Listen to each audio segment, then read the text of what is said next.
The referee did not screw Bret Hart. Shawn Michaels certainly did not screw Bret Hart. Nor did Vince McMahon screw Bret Hart. I truly believe that Bret Hart screwed Bret Hart. And he can look in the mirror and know that. I'm sure. Welcome back to Thinking Critical. This is Wes. And last week, Gervain Dargan and Larry from Larry's Comics had a bit of a debate on here. It was very contentious, but it was all about Diamond Comics and the current state of comic books, maybe why DC had left. Well, there's a little story behind that was done very late at night. The first time we tried to do that, we got about 6 minutes into the debate, and Larry's phone ran out of juice. So it was just me and Gervain, and we were sitting there talking. So we kind of had an off-the-cuff debate, kind of just generally speaking about what the hell are DC Comics doing as far as their moves in the industry. Do they want to even be publishing? And it was pretty good. We did record it. I hadn't released it till now, but I think I should definitely put it out there. I do want to point out it was late at night. I wasn't actually planning to do a debate or even a conversation about this. I was just supposed to be, I wouldn't even say I was moderating. I was just allowing a platform for the two to have it and then putting up on the internet. But so I do get a couple of numbers mixed up when I talk about the comic book industry. I think I say that the entire industry sales for last year were $800 million. It was more like a little over $1 billion. So I was off on that. There will be a disclaimer up on the screen when that part happens. And then I also talk about DC's like license and merchandise property. I think I said that they sold $1.5 billion annually. That was way off. It was actually more like $4.5 billion.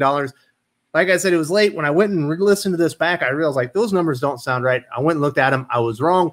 Like I said, the correct numbers will be on the screen, but I didn't mess that up. But I do want to present this to you. It's just a friendly debate between Gervain and myself that was pretty off the cuff. Oh, before I forget, Gervain's just going to cut out at the end because his phone also runs out of juice before the end of this one.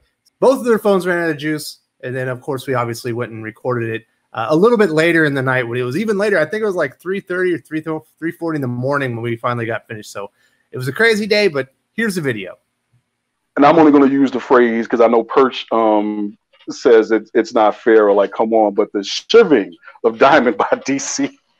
Mm-hmm. And all I can say about that is that what I find interesting about it is that one, the whole Diane Nelson thing, where basically she was saying that at a point when the industry was on an upswing, if she's to be believed, they went to Diamond about basically improving the infrastructure at Diamond.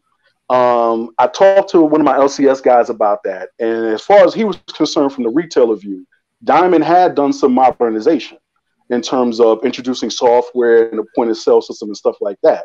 So his whole take on it was that he didn't know really how to speak to that because nobody knows what DC was asking of Diamond in terms of infrastructure. It's like, well, what do you want? According to my LCS guy, if it was like a thing of sales data, like knowing what sell-through numbers and stuff like that was, yeah, Diamond would have that information, but basically anybody could kind of work around whatever it was to figure out what numbers got sold in and what numbers got sold out. So what exactly DC was talking about that time in terms of infrastructure or modernize it, DC is going to have to basically elaborate on that further before they start to insinuate that Diamond just wouldn't play ball at the time. And I think another thing was about that whole deal was just the fact that they got that 60-day out. So it seems like with the last agreement they had, DC could have at any point basically gotten out of the exclusivity deal if they wanted to. And Jeppy talks about this, I believe, again, if it wasn't in their internal correspondence interview or something, it may have been something else. He said basically they could have gotten out anytime they wanted to, and that maybe they just didn't want to do it before that because that means they wouldn't be shipping when everyone else would. So when, the current shutdown happens, it gives them the perfect opportunity, and you can't fault DC for that.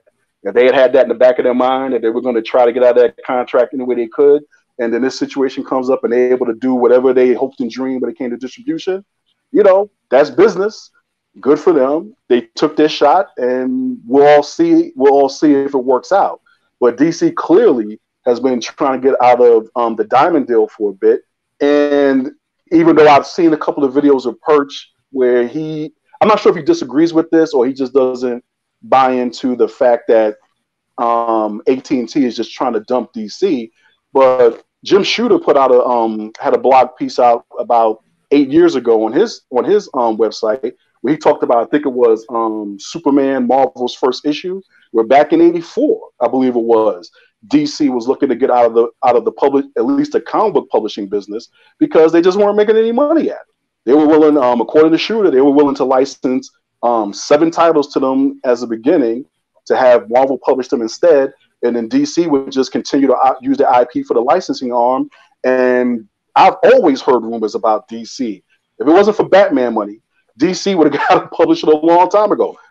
I think 5 years after that, they would talk about getting out of publishing the Batman, the movie hit. So yeah, it's a completely different era now. You know, with movies, streaming shows. Obviously, AT&T has their HBO Max platform that they just started that absolutely needs new content. Superhero content is big for streaming. So, you know, obviously the market has changed. And I can say this, I looked into the AT&T acquisition because there's been a lot of these rumors or insinuations that AT&T is just looking to dump DC. And it just does not hold water, because before Time Warner were sold to AT&T, they had restructured themselves to sell themselves off piece by piece if they could not find a company that wanted to buy them whole. So they did not need to buy DC if they did not want to. They included it in the purchase, a very recent purchase, because they wanted those IPs, and they wanted that brand associated with them. And think about this: the comic book industry itself, I believe, is about annually, it's like $800 million. DC's licensing annually, just their licensing on backpacks, stuff like that, is like $1.5 billion, and they don't even have to work for that. That's just money. So, and I think that's the point of distinction for me. It's not so much that AT&T wants to get rid of DC. No more than back when Shooter was talking about his deal. It's not that, oh, we're getting rid of the characters. We want the IP. We want the ability to license the IP. They clearly were cool with that. They just don't want to be bothered with the comic book publishing part. I think that's who else is going to publish the comic books? If you know, they certainly want the characters to be new stories to come out, so they can take those and reconfigure them, put them on the big screen, put them on the little screen. Who's that? But let somebody else do that. Yeah, but let somebody else do that. Who has the infrastructure to take over 80 comic books a month? Well, that was the point with the Shooter thing. The thing was not to take over 80 comics a month. The point was to take over basically in this case, they were talking about 7 titles. So you're talking about Superman, Batman, Wonder Woman, Teen Titans, Legion of Superheroes. I should have wrote all this down, but there were 2 other books. Like basically, what they consider. AT&T want to have control over a Batman and Superman comic. They're certainly not going to let Marvel do that now that they're a part of Disney and they're direct competition, where they're not only competing on comic books, they're competing, you know, at theme parks. They're competing for movie theaters. But you licensing out the rights to publish comic books of those characters doesn't hurt AT&T at all. It's like, you're going to pay me a guarantee up front to publish these books. I get a cut of the profits. New IP, new ideas are still being generated. Yeah, but you're going to pay Marvel to do that, your chief competition, so they can put their worst writers on it and put out the worst. But if you don't, but you're saying that, and I'm going to leave Image out of it because that's a whole different thing. But you're Image saying is not set up for that at all. I don't know. That's what I said. I'm leaving Image out of it. Image is a whole different animal. IDW is the 4th largest. Okay, so IDW or Dark Horse, they don't have the IDW is about to go bankrupt, and they certainly don't have the quality writers to be working on DC's projects. And if DC did license them over, it's not like IDW is going to be like, you know what, you're our best writer. Stop writing, these IPs that we want to put on Netflix and stuff. Write the stuff that DC's doing so they can put it on HBO Max. So, if you look at the piece from Jim Shooter, the whole idea was that when Shooter went in with his business plan. I understand the error part. I understand the different error part. What I'm saying is that if DC wants to, if AT&T wants to continue to do the comic book publishing business, then fine. I've got no problem with that. I don't see how the Lunar UCS thing solves any of this problem until we know exactly what their issue with Diamond was. But if all they're interested in, so AT&T, they wanted out of the Diamond business. It's quite clear. I got a problem with them winning out of the Diamond business, but in terms of the idea that they wouldn't, that because they get out of the comic book publishing business, the actual publishing business, the actual publishing business, somehow that they lose money or lose control of the IP. That's not necessarily the case. If they took it and they licensed the creation of DC Comics to some company in China, which had all the infrastructure to do that and could ship all over the world or whatever it was, how are they losing? They're not losing anything. They still get money up front from the company. They still get the cut of the profits, and they still can exploit any IP that's generated by that company in the publishing of the books. If they wanted to just license out the publishing part, which they absolutely could do. Marvel, used to license out some of their characters. They're doing it right now with IDW, with some of their teen titles and stuff like that. Now, if they wanted to do that, why would DC go through all the trouble to create 2 new comic book distributors? Why would they go through all the? I don't know. I don't know why DC is doing a whole bunch of stuff. But the simple fact, I don't know why DC is doing a whole bunch of stuff. It looks like they're in it for the long haul.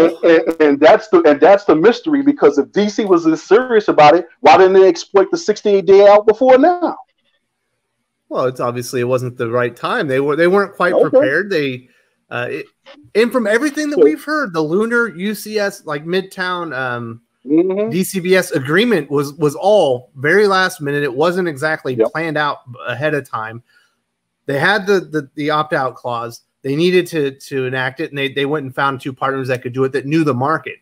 That's so the question is, if the current situation had happened and everything was going hunky-dory for the next 5 years, DC would have stayed with Diamond that whole time? I don't think so. It doesn't appear that way. Okay. I don't know if that's necessarily the case. Oh, to me, all I can say is I don't know, because it doesn't appear to me to be the case. If I had a 60-day out and I thought that Diamond was so onerous that the minute I saw any daylight to getting out, I would throw together a last-minute deal like this and then bring Penguin on top of it just to get out. That suggests to me, if not an urgency, at least such a disdain for the way that Diamond was doing business, that the minute somebody cracked the door open and the guard wasn't looking, I was like, phew, I'm out of there. I think they saw an opportunity. I think they judged the market well. They knew Marvel was going to sit on their thumbs and do nothing in the meantime and just wait for everything to go back to normal. I don't argue that, because Marvel's not running out and setting up something with 2 other distributors. None of the other publishers are setting up an independent distributor outside of Diamond. So right now, at least at this point, it seems the only party who had such a problem with the way Diamond was doing business was DC. So when they had the opportunity to take it, they did it. They're the only party that had enough stroke where they could create 2 new distributors out of thin air. Well, it wasn't out of thin air. DCBS and obviously Midtown had been. The mail order services that they basically they wouldn't do that. They weren't going to do that for Valiant Comics. There wouldn't be enough money in it for them to even create those. It had to be Marvel, or it had to be DC. No, it had to be Marvel or DC. And my question is, why Marvel? And we don't know what Marvel, because none of us know why Marvel's sitting on their hands. Then why Marvel wouldn't do the same thing? If whatever DC, from the looks of everything, if one of those companies is about to be sold or to stop publishing comic books, it's Marvel. It's certainly not DC. DC's being proactive. They're taking a market leader an attitude. Marvel is like, they look like a company that could care less about publishing comic books. And that wouldn't be the first time with Marvel, but go ahead. No, that's my point. If you want to talk about a company that looks like they want to stop publishing comic books, it's Marvel. It's not DC. DC is the one that's taking charge of the situation and leading. Marvel's the one sitting back and doing nothing. Because they can. Because they can. Look, DC was setting the industry ablaze before this. Of course they weren't. See, the thing about this industry for a large part is it's a black box thing. So for a month, DC and everyone they were telling us there's going to be 3 distributors involved in the business. Then all of a sudden, Diamond's out, Penguin's in. It's still 3, but it just ain't the 3 that we thought it was. as Larry had mentioned in one of the videos and one of the discussions you guys had, that this is a question of whether Lunar and UCS can pull this off. Nobody knows what Marvel's going to do. Nobody knows what the other publishers are going to do. All I'm saying is that different eras, fine. It has been my experience, not only from what I've read in press, from other people have said inside, and also people I've known who worked over DC over the years.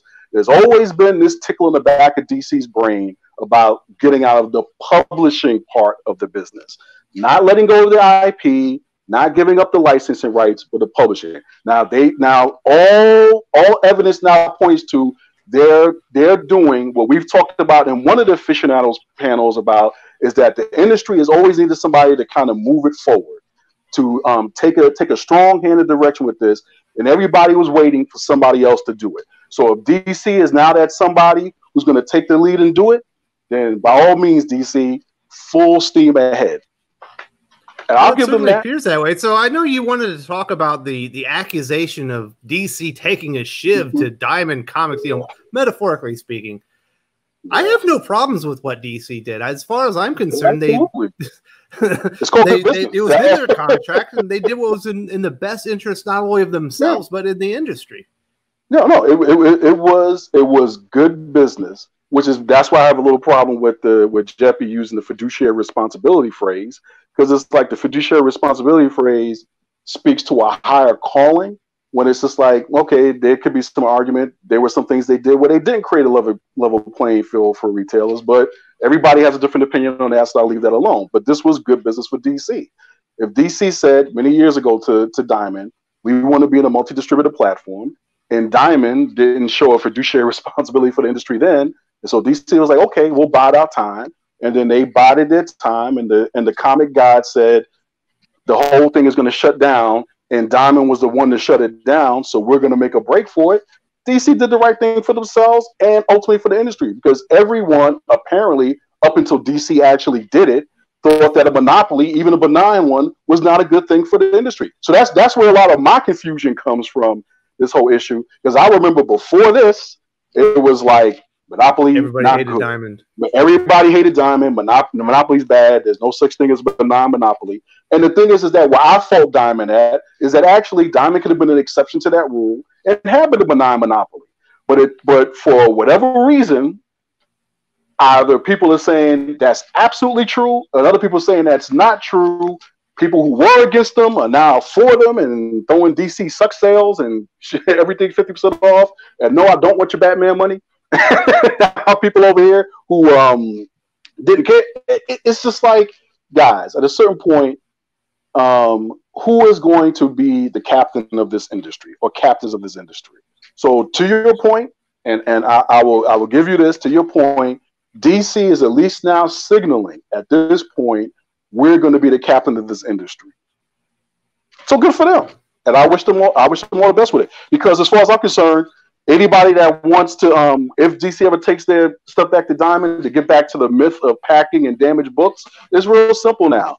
You want your near mint book and not jacked up and all that? We got 2 distributors over here. You take that, it's going to cost you a little bit more of a premium. If you don't care what condition your books come in, we got Diamond over here. You can get them however you want. Hey. That's my hope, is that Diamond sees the competition, sees the challenge ahead of them, meets it head on and says, you know what? Maybe we weren't we got too complacent in our position. Maybe we weren't pushing ahead with the best possible product that we could be giving our customers, the retailers, and our customers, the publishers. Maybe it's time to give give a little bit more care to the service that we're giving, rises to the challenge, and basically shows Lunar and UCS how it's supposed to be done, because they literally should be the market leader. They should be the ones setting the standard. They shouldn't be the ones having to catch up to the new kids on the block. No, and the thing is, I agree with that, except now apparently Diamond's been great. Apparently, the whole history of Diamond up until DC pulled the trigger was that Diamond was great.